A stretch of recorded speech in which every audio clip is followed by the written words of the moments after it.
नमस्कार साथियों, स्वागत है आपका हमारे YouTube चैनल पर। कैसे हो आप सभी? आई होप आप सभी अच्छे होंगे। तो इकोनॉमिक सर्वे हमारा चल रहा था और इकोनॉमिक सर्वे में 8 चैप्टर जो हैं कंप्लीट हो गए थे। आज 9वां चैप्टर, 10वां चैप्टर और 11वां चैप्टर, तीनों चैप्टर जो है वो हम इस क्लास में कर लेंगे। 10वां, 9वां, 10वां और 11वां। आज इकोनॉमिक सर्वे जो है ये कंप्लीट हो जाएगा। तो स्टार्ट करते हैं। अन्य सामाजिक सेवाएं, 9वां चैप्टर आता है अन्य सामाजिक सेवाएं, जिसमें कई फ्लैगशिप योजनाएं भी आएंगी, तो वो भी देख लेना। पहली आती है प्रधानमंत्री मातृत्व वंदना योजना। प्रधानमंत्री मातृत्व वंदना योजना जो है ये थी 1 जनवरी 2017 की।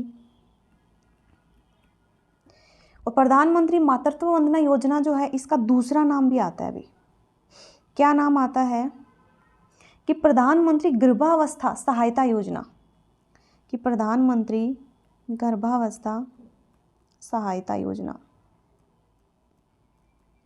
इस योजना का नाम है। केंद्र सरकार की ये योजना आती है। इसमें क्या होता है कि लाभार्थी कौन है? जो भी गर्भवती स्त्रियां होती हैं वो, धात्री महिलाएं, जो स्तनपान करवाने वाली जो महिलाएं होती हैं वो, और 0 से 6 आयु वर्ग के जो भी शिशु होते हैं वो इसमें शामिल होते हैं। लाभ जो देखे हूँ तो इसमें कुल 5,000 रुपये जो वो 3 किस्तों में दिए जाते हैं। 5,000 रुपये 3 किस्तों में, पहली किस्त 1,000 रुपये, दूसरी 2,000 रुपये और तीसरी 2,000 रुपये, ऐसे करके टोटल 5,000 रुपये जो है वो दिए जाते हैं, ताकि गर्भवती महिलाएं और जो भी स्तनपान करवाने वाली महिलाएं, इनको कोई दिक्कत नहीं है, उनको ये राशि मिल सके। क्लियर है सभी को? पहली।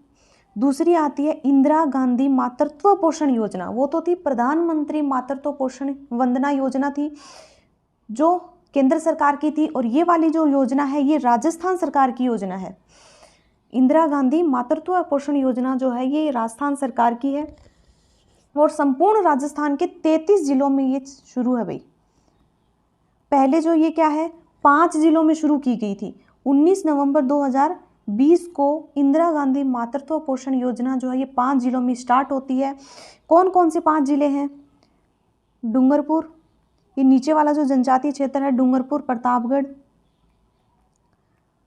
बारा, बांसवाड़ा और उदयपुर। इन 5 जिलों के अंदर ये योजना जो है ये शुरू की गई थी। अब जो है ये संपूर्ण राजस्थान में लागू है।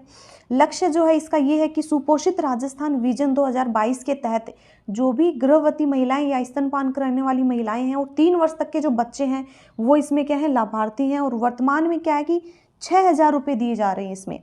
उसके अंदर क्या था कि 5,000 रुपये दिए जा रहे थे और 5,000 रुपये 3 किस्तों में दिए जा रहे थे, और इसमें जो है 6,000 रुपये दिए जाएंगे, और वो भी कितनी किस्तों में? 5 किस्तों के अंदर 6,000 रुपये दिए जाएंगे। उसके अंदर क्या था कि 0 से 6 माह के शिशु थे, और इसमें क्या है कि 3 वर्ष तक के जो बच्चे हैं वो इसमें शामिल किए गए हैं। क्लियर है सभी को? इंदिरा गांधी मातृत्व पोषण योजना। नेक्स्ट आती है किशोरी बालिका योजना।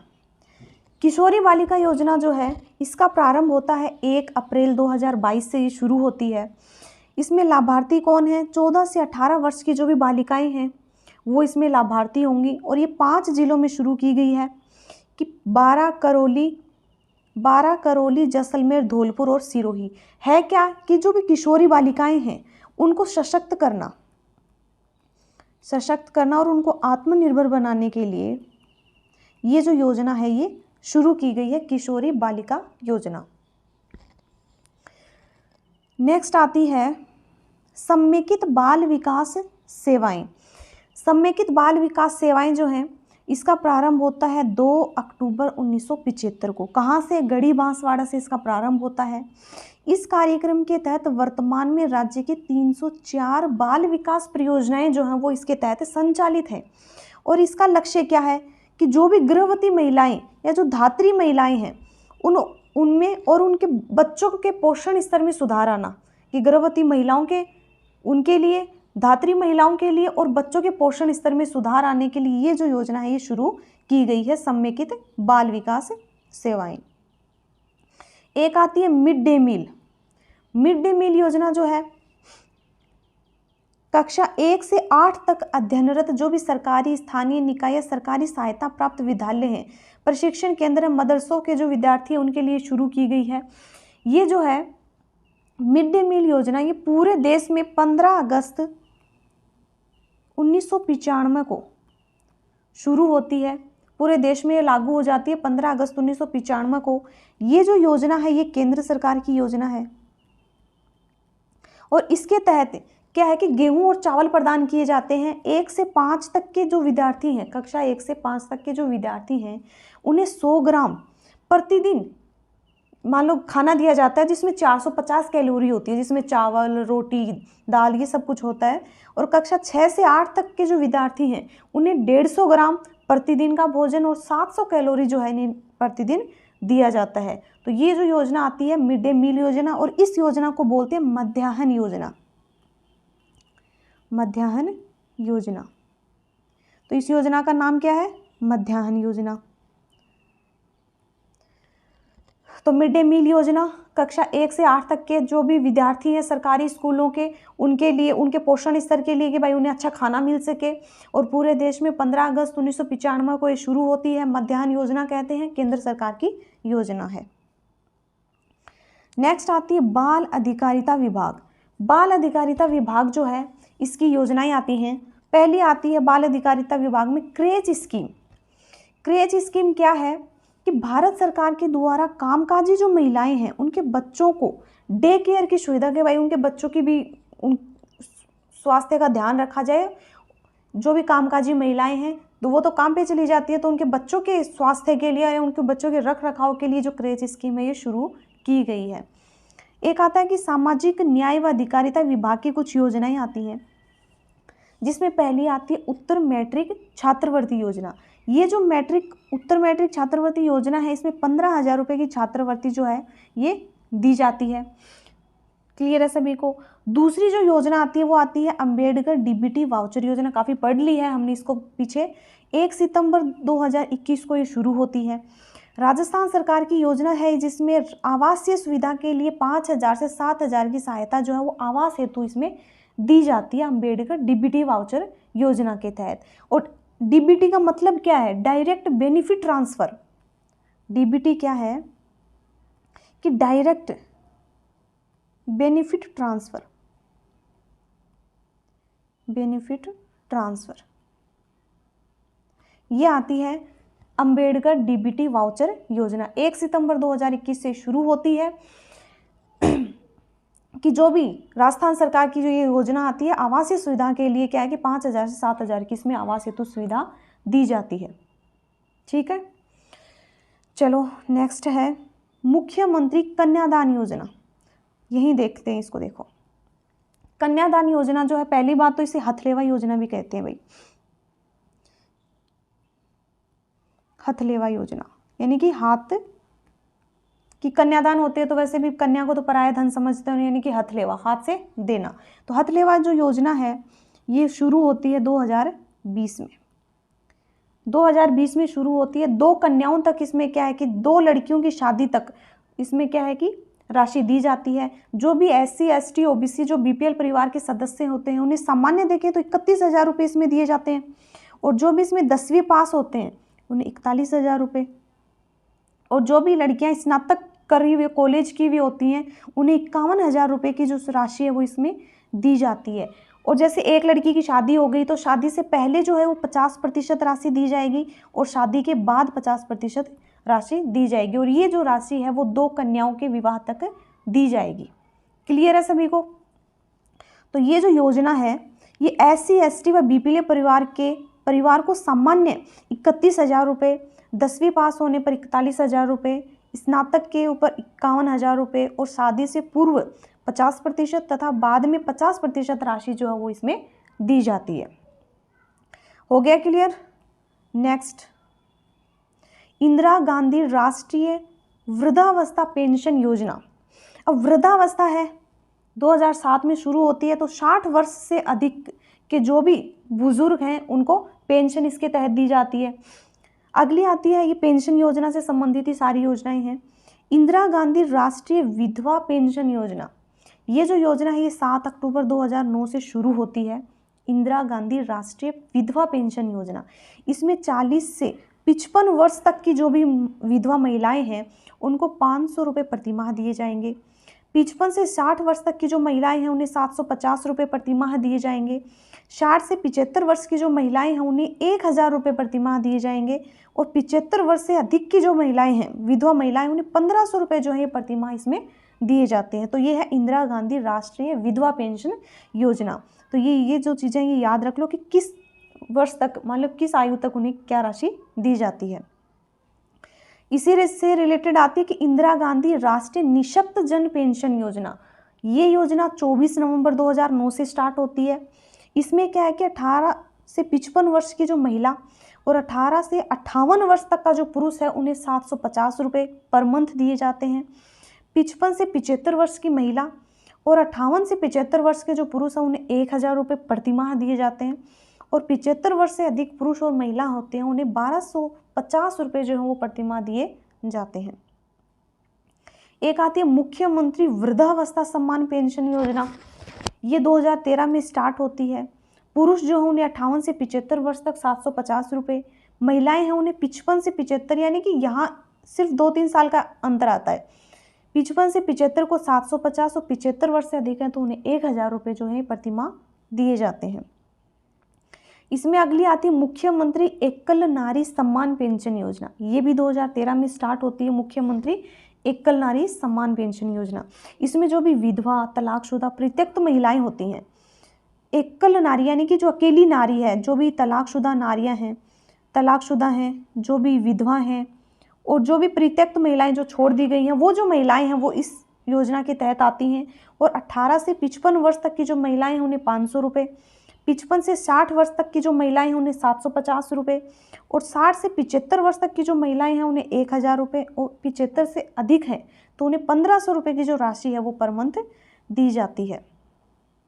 अगली आती है मुख्यमंत्री विशेष योग्यजन सम्मान पेंशन योजना जो 2013 में शुरू हुई थी। एक आती है नवजीवन योजना, बहुत इंपॉर्टेंट योजना है भाई नवजीवन। तो नवजीवन योजना है क्या, ये देखिए 2009 में स्टार्ट होती है। जो भी अवैध शराब की बिक्री, जो हथकंडी शराब है जो हाथ से बनाते हैं और बेचते हैं, उनको, उन समुदायों को क्या है कि मुख्य धारा से जोड़ना, कि उनसे वो काम छुड़वाकर उन्हें समाज के अंदर लेके आना, उनको एक नया जीवन देने के लिए नवजीवन योजना जो है शुरू की गई है। और इसके लिए बजट पारित होता है 27.74 करोड़ रुपए का जो है इसमें बजट पारित होता है। और इसके अंदर क्या है कि ये जो योजना है नवजीवन योजना, इसे पहले गुरु शरण छाबड़ा थे, एक गुरु शरण छाबड़ा, इनके द्वारा जो है ये शराब से, जो शराबबंदी आंदोलन है ना, इनके द्वारा एक शराबबंदी आंदोलन चलाया गया था कि भाई लोगों की शराब बंद करवाई जाए। तो शराबबंदी आंदोलन चलाने वाले थे ये, और इन्हीं की याद में, गुरु शरण छाबड़ा के ही याद में राज्य सरकार के द्वारा एक जन जागरूकता अभियान चलाया गया था जिसको नाम दिया गया नवजीवन योजना। इन्हीं के याद में राजस्थान सरकार के द्वारा चलाया गया है। तो क्लियर हो गया सभी को। चलो नेक्स्ट आती है सिलिकोसिस पॉलिसी। ये जो नीति है सिलिकोसिस, ये 2 अक्टूबर 2019 को तो शुरू होती है भाई, ठीक है। और शुरू करने वाला प्रथम जो राज्य है वो हरियाणा है और दूसरे नंबर पे राजस्थान आता है। इसमें पेंशन देखें तो 1500 रुपये प्रतिमाह दिए जाएंगे, मृत्यु होने पर 2 लाख रुपये, पुनर्वास करने पर यानी कि कहीं दूसरी जगह जाकर बसने के ऊपर 3 लाख रुपये की राशि, और सिलिकोसिस से किसी की मृत्यु हो जाती है तो उसे अंतिम संस्कार के लिए 10,000 रुपये की सहायता राशि दी जाती है सिलिकोसिस पॉलिसी के तहत। अगली आती है पालनहार योजना। ये जो योजना है पालनहार, ये ध्यान से समझना, 2004-05 में पालनहार योजना शुरू होती है भाई, ठीक है। इसमें क्या होता है कि 0 से 6 आयु वर्ग के जो भी बच्चे हैं उनको 500 रुपये प्रतिमाह 2004-05 में दिए जाते थे जब ये स्टार्ट हुई थी। लेकिन अब 2022-23 में इसको 1500 रुपये कर दिया गया, यानी कि बढ़ा के कितना कर दिया, 1500 रुपये। 6 से 12 आयु वर्ग के जो बच्चे हैं उन्हें 1,000 रुपये प्रतिमाह दिए जाते थे, जिनकी राशि बढ़ाकर 2,500 रुपये प्रतिमाह कर दी गई है। इनके अलावा इन्हें जूते और स्वेटर के लिए प्रतिवर्ष 2,000 रुपये की सहायता राशि और दी जाती है अलग से। और ये पालनहार योजना पहली बात तो शुरू क्यों की गई, क्योंकि जो बच्चे अनाथ हो गए हैं तो उनको सामाजिक व आर्थिक सुरक्षा प्रदान करने के लिए ये जो योजना है ये शुरू की गई है अनाथ बच्चों के लिए। तो क्लियर है सभी को। पालनहार योजना शुरू होती है 2004-05 में। 0 से 6 आयु वर्ग के जो बच्चे हैं उन्हें दिए जाते हैं 1,500 रुपये प्रतिमाह अब, और 6 से 12 वालों को 2,500 रुपये, जूते स्वेटर के लिए 2,000 रुपये एक्स्ट्रा। एक आती है लघु एवं सीमांत वृद्धजन कृषक सम्मान पेंशन योजना।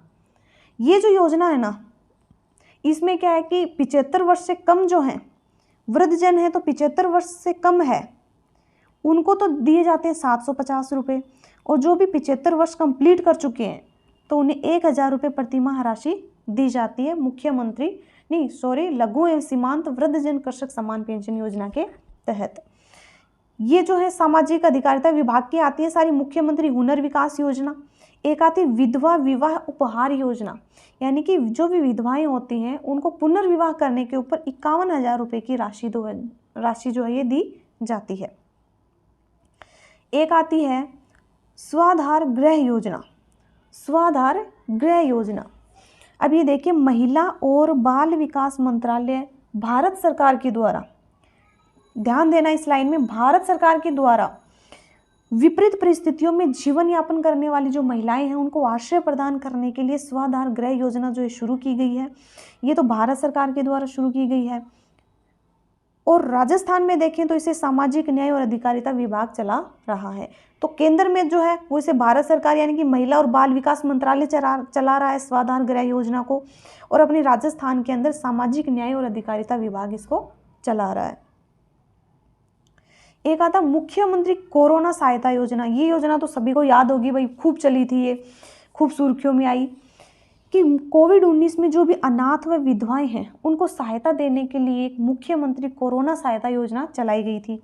प्रारंभ देखना 25 जून 2021 को शुरू होती है। अनाथ बालक बालिकाओं के लिए क्या क्या प्रावधान थे कि उन्हें तत्काल रूप से, जैसे ही उनके माता पिता की मृत्यु हो जाती है, वो अनाथ हो जाता है कोविड से, तो उन्हें तत्काल रूप से 1 लाख रुपए की राशि दी जाएगी। 18 वर्ष तक उन्हें वार्षिक 2,500 रुपये की सहायता राशि दी जाएगी। 18 वर्ष तक वार्षिक उसे दी जाएगी 2,000 रुपये की राशि, यानी कि ये मासिक है, यानी कि मंथली तो उसे 2,500 रुपये दिए जाएंगे उसके जीवन यापन के लिए, उसकी सहायता राशि। और 18 वर्ष तक उसे वार्षिक, जब वो 18 वर्ष का हो जाएगा तो उसे 2,000 रुपये वार्षिक दिए जाएंगे। फिर आता है 18 वर्ष कंप्लीट होने पर, जैसे 18 वर्ष कंप्लीट हो जाते हैं उसे 5 लाख रुपए की सहायता राशि और दी जाएगी। फिर विधवाओं के लिए क्या प्रावधान किया गया कि जो भी तत्काल सहायता उन्हें 1 लाख रुपए की दी जाएगी, मासिक रूप से इन्हें 1,500 रुपये दिए जाएंगे, और विधवा के बच्चों के लिए 18 वर्ष तक उन्हें मासिक 1,000 रुपये दिए जाएंगे, और 18 वर्ष तक वार्षिक, मान लें साल में भी उन्हें 2,000 रुपये मिलेंगे साल के, और मासिक भी, मंथली भी उन्हें 1,000 रुपये दिए जाएंगे। ये थी मुख्यमंत्री कोरोना सहायता योजना। तो हो गई होगी सभी को क्लियर। चलो नेक्स्ट है, और एक चीज और ध्यान में रख लेना भाई, एक आती है मुख्यमंत्री अनुप्रति कोचिंग योजना। कब शुरू होती है? 6 जून 2021 से ये शुरू होती है। और इस योजना के अंतर्गत राज्य के जो SC ST विशेष पिछड़ा वर्ग है, OBC व अन्य पिछड़े वर्गों के लिए, BPL परिवार के लिए शुरू की गई है। और राजस्थान, ये तो है मुख्यमंत्री अनुप्रति कोचिंग योजना, इसको पहले राजस्थान अनुप्रति योजना कहते थे, और उसी की जगह के ऊपर मुख्यमंत्री अनुप्रति कोचिंग योजना लाई गई है। पहले राजस्थान अनुप्रति योजना जो है ये 2005 में शुरू हो गई थी, उसी के स्थान के ऊपर अब मुख्यमंत्री अनुप्रति कोचिंग योजना आ गई है। इसमें क्या किया गया है कि मुख्यमंत्री जो है अनुप्रति कोचिंग योजना के तहत राज्य सरकार जो है इसके माध्यम से हर साल 5-5 लाख रुपए की सहायता राशि जो है वो मिलेगी। और इस योजना के तहत 11वीं व 12वीं में जो भी एकेडमिक कोर्स होते हैं उनके लिए, और कॉलेज के जो अंतिम वर्ष होते हैं उनमें प्रोफेशनल कोचिंग लेने के लिए, ताकि वो अच्छी नौकरी की तलाश कर सके, अच्छी नौकरी पा सके, उसके लिए उन्हें क्या है कि सहायता राशि दी जाती है। और इसमें जो भी लाभान्वित थे उनकी संख्या पहले 15,000 थी, 15,000 को इस योजना के तहत लाया जाएगा, तो उनकी राशि 30,000 रुपये कर दी गई है। और इसकी जो भी कि भाई कौन कोचिंग मालिक कौन ले सकता है, इस कोचिंग कौन कर सकता है, तो इसकी जो मेरिट है वो 11वीं व 12वीं के जो भी मार्क्स होंगे उनके आधार पर तय होगी। इनके आधार पर जो भी मेरिट में आएगा उनको इसकी कोचिंग योजना दी जाएगी। ठीक है, क्लियर है सभी को? ठीक है, तो 6 जून 2021 को ये शुरू होती है।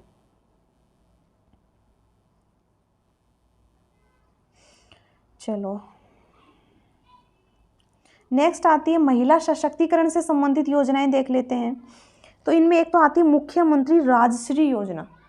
ये जो योजना है ये 1 जून 2016 के बाद जन्मी जो भी बालिकाएं हैं उनको 6 किस्तों के अंदर 50,000 रुपये की सहायता राशि इस योजना के तहत दी जाती है। एक आती है जागृति बैक टू वर्क योजना। ये जो योजना है जागृति वर्क टू वर्क, यानी कि जिन्होंने भी शादी की वजह से या किसी भी कामकाज की वजह से अपनी नौकरी छोड़ दी है, ठीक है, और अपने परिवार को संभालने लग गई हैं, तो उनको वापस उस काम से जोड़ने के लिए ये जो योजना है ये शुरू की गई है 30 नवंबर 2021 को। कामकाजी व व्यवसायिक क्षेत्र में प्रशिक्षित जो महिलाएं हैं, जो भी शिक्षित हैं, जो कि शादी के बाद परिवार संभालने के लिए और अन्य कारणों से काम काज या नौकरी उन्होंने छोड़ दी, तो उन्हें पुनः रोजगार दिलाने के लिए ये जो योजना है ये शुरू की गई है, जिसमें वर्क फ्रॉम होम के अवसर जो है वो इसमें दिए गए हैं। 15,000 महिलाओं को जॉब दिलाने का जो लक्ष्य है वो इसमें तय किया गया है। ठीक है, नेक्स्ट आती है 20 सूत्री कार्यक्रम। कब शुरू होता है? वैसे तो 20 सूत्री कार्यक्रम का प्रारंभ 1975 में होता है, फिर उसको 1975 के बाद पुनः इसको 1982 में, फिर 1986 में, फिर 2006 में इसको शुरू किया गया है। तो अभी चल रही है 20 सूत्री कार्यक्रम विसुका, यानी कि 2006 जो है वो अभी संचालित है। 2006 में पुनः विसुका जो है उसे 1 अप्रैल 2007 से लागू किया गया कि योजना तो 20 सूत्री कार्यक्रम 2006 है, लागू कब हो गई? 1 अप्रैल 2007 से ये लागू हो गई है। और ये जो योजना है वर्तमान में क्या है कि गरीबी हटाओ के तहत इसको लाया गया था। भाई पहले योजना चल रही थी गरीबी हटाओ, तो गरीबी हटाओ के तहत योजना आ गई है 20 सूत्री कार्यक्रम। इसका उद्देश्य क्या था कि जो भी पिछड़े व निर्धन व्यक्ति हैं उनके जीवन स्तर को सुधारना, कि जो भी पिछड़े हुए निर्धन व्यक्ति जो हैं उन निर्धन व्यक्तियों के जीवन स्तर को सुधारने के लिए ये जो कार्यक्रम ये संचालित हुआ है। और विसुका 2006 के अंतर्गत 65 मॉनिटरिंग योग्य मदें जो हैं वो इसमें शामिल की गई हैं। ठीक है, क्लियर है सभी को? ओके, तो 9वां चैप्टर हो गया। अब 10वां चैप्टर आता है, देखो, राज्य वित्त एवं विकास के अन्य संसाधन। इसमें हम देखेंगे कि राजकोषीय प्रबंधन, राजकोषीय घाटा कितना हुआ, राजस्व घाटा कितना हुआ, प्राथमिक घाटा किन किन के ऊपर सबसे ज़्यादा व्यय किया गया, ये सारी चीज़ें हम चैप्टर 10 में देखेंगे। राजकोषीय प्रबंधन, पहले तो ये देखो राजकोषीय घाटा, ये जो घाटा है ये 2021-22 का है, क्योंकि अब के बाद जो सर्वे आया है 2022-23 का सर्वे है, तो 2022-23 के सर्वे में जो राजकोषीय घाटा है ये तो 21-22 का ही बताया जाएगा ना। तो ये जो घाटा है राजकोषीय घाटा है 2021-22 का कितना है? 48,238 करोड़ जो है ये राजकोषीय घाटा हुआ। अब की बार जो जीएसडीपी का कितना है? 3.96% जो है ये जीएसडीपी का है। राजस्व घाटा कितना हुआ? 25,870 करोड़ रुपए का राजस्व घाटा हुआ है। प्राथमिक घाटा 20,138 करोड़ का प्राथमिक घाटा। ये आंकड़े याद करने हैं आपको। इसमें ये बात है कि सबसे ज़्यादा व्यय किस पे किया गया है, तो सर्वाधिक व्यय सबसे ज़्यादा किया गया है सामाजिक सेवाओं के ऊपर। जो भी सामुदायिक सेवाएं हैं उनके ऊपर 46.35% तक व्यय है वो किया गया है। ग्रामीण विकास के ऊपर 16.54% तक व्यय किया गया है।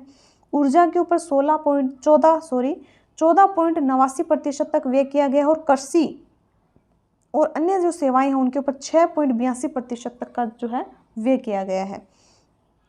फिर एक इस चैप्टर में आते हैं कि हमारे यहाँ पर जो भी योजनाएं चल रही हैं तो उनको बाहर से कौन कौन सी कंपनियां हैं जो उसकी सहायता कर रही हैं। तो ये आती है कि बाह्य सहायता की परियोजनाएं कौन कौन सी हैं। तो कौन कौन सी हैं?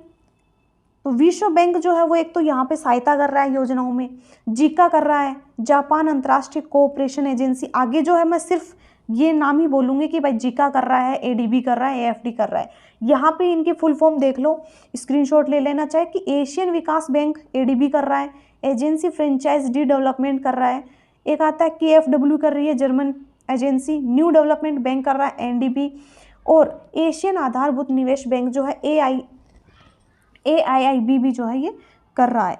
ये जो है इनके द्वारा क्या है कि सिंचाई, जलापूर्ति, वानिकी, सड़क, शहरी विकास, आधारभूत संरचना, ऊर्जा आदि में वित्तीय सहायता जो है प्रदान की जा रही है इन योजनाओं के तहत। फिर एक योजनाएं देखते हैं। इसमें एक चीज़ आप इसमें याद रखना कि जो भी शहरी या नगरों से संबंधित जो भी योजनाएं होगी, यानी जो भी शहरी या नगरीय से संबंधित है वो योजना जो है वो एडीबी के द्वारा शुरू की जाएगी भाई। एक तो नगरीय, शहरी, और एक आता है राज्य राजमार्गों से संबंधित। ये ट्रिकी समझ लो आप एक, कि शहरी, नगरीय और राज्य राजमार्गों से संबंधित जो भी योजना होगी उसकी सहायता कौन कर रहा है? एडीबी कर रहा है। वन जल वानिकी से संबंधित जो होगी, वन जल या वानिकी से संबंधित जो भी योजनाएं होंगी उनकी सहायता कौन कर रहा है? जीका कर रहा है। और विकासात्मक जो कार्य हैं, जो विकास के कार्य हैं, उनकी जो सहायता है वो विश्व बैंक कर रहा है। कि विकास कार्य, जिस भी योजना में विकास कार्य हो रहे हैं उसकी जो सहायता है वो विश्व बैंक कर रहा है। तो स्टार्ट करते हैं फिर। राजस्थान राज्य राजमार्ग विकास कार्यक्रम, कौन सी योजना है? राजस्थान राज्य राजमार्ग विकास कार्यक्रम। अब सहायता, विकास का काम हो रहा है, विकासात्मक कार्य, तो सहायता कौन कर रहा है? विश्व बैंक कर रहा है। ठीक है, विश्व बैंक कर रहा है। एक आता है, कब स्टार्ट हुई थी? अक्टूबर 2019 से मार्च 2024 तक ये स्टार्ट होती है। दूसरी आती है राजस्थान में सार्वजनिक वित्तीय प्रबंधन के सुदृढ़ीकरण की परियोजना जो है उसमें, अब ये देखिए इसमें भी क्या हो रहा है? विकास का काम हो रहा है। ठीक है, तो इसमें भी विश्व बैंक सहायता कर रहा है। समय क्या है इसका? जुलाई 2018 से मार्च 2024 तक। अगली आती है राजस्थान जल क्षेत्र आजीविका सुधार परियोजना। अब इसमें जल का नाम आएगा, देखो यहाँ से शब्द उठाओ कि हाँ जल से संबंधित है, जी का सहयोग कर रहा है, यही पूछा जाएगा। और इसमें क्षेत्र कौन कौन से? 27 जिलों की 137 सिंचाई परियोजनाएं जो है वो इसमें शामिल है।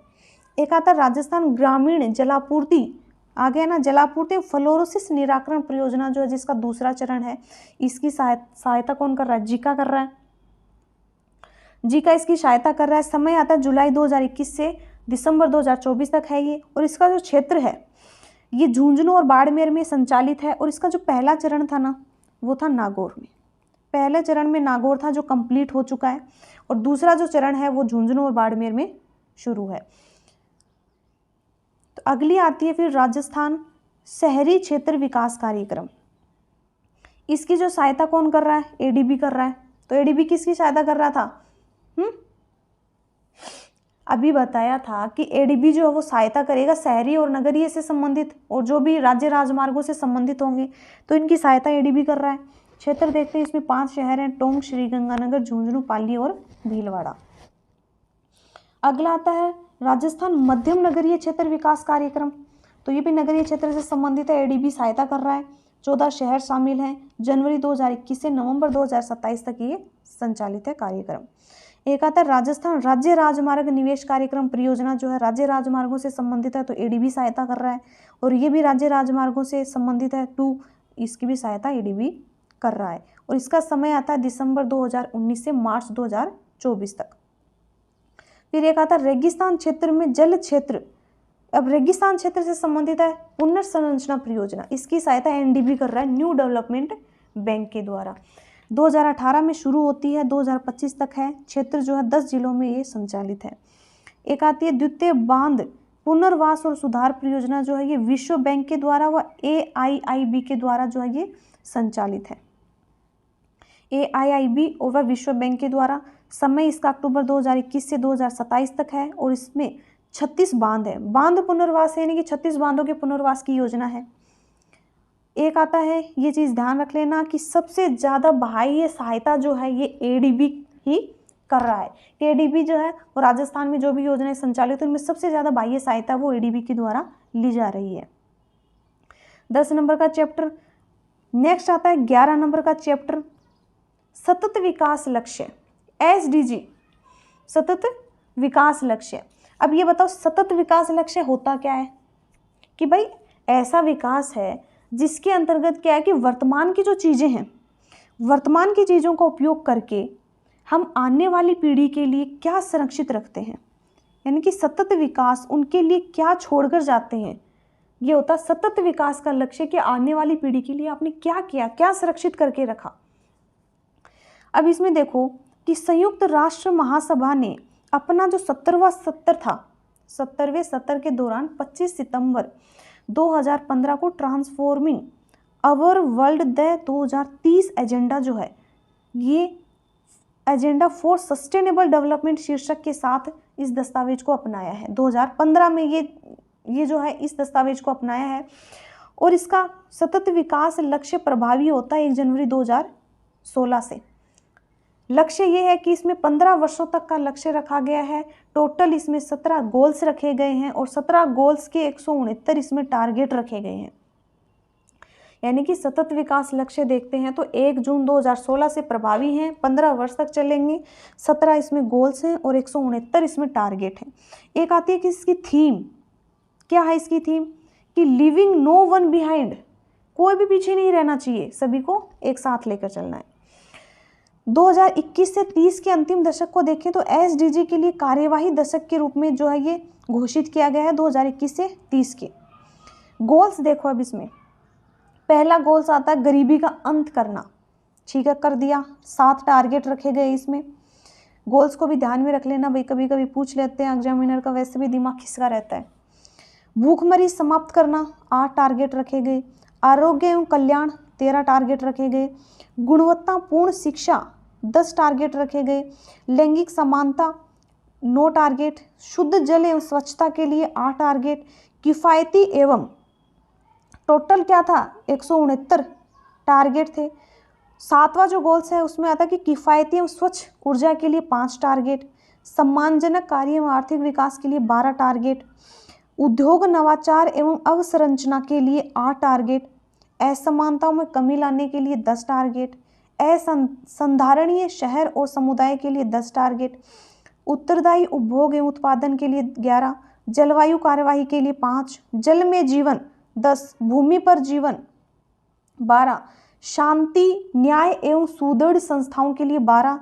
लक्ष्यों के लिए भागीदारियां 19। क्लियर है सभी को 17 गोल्स। एक आता है भाई एजेंडा 2030 के केंद्र में 5 महत्वपूर्ण आयाम हैं, 5 महत्वपूर्ण पी हैं, समझ रहे हो, पी।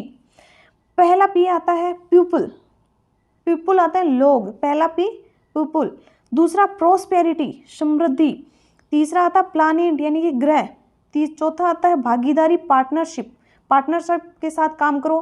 5वां आता है शांति पीस। यानी कि 5 आयाम अपनाए गए हैं एजेंडा 2030 में केंद्र में कि लोग, समृद्धि, ग्रह, भागीदारी, पार्टनरशिप के साथ काम करो, शांति प्रिय काम करो, ठीक है।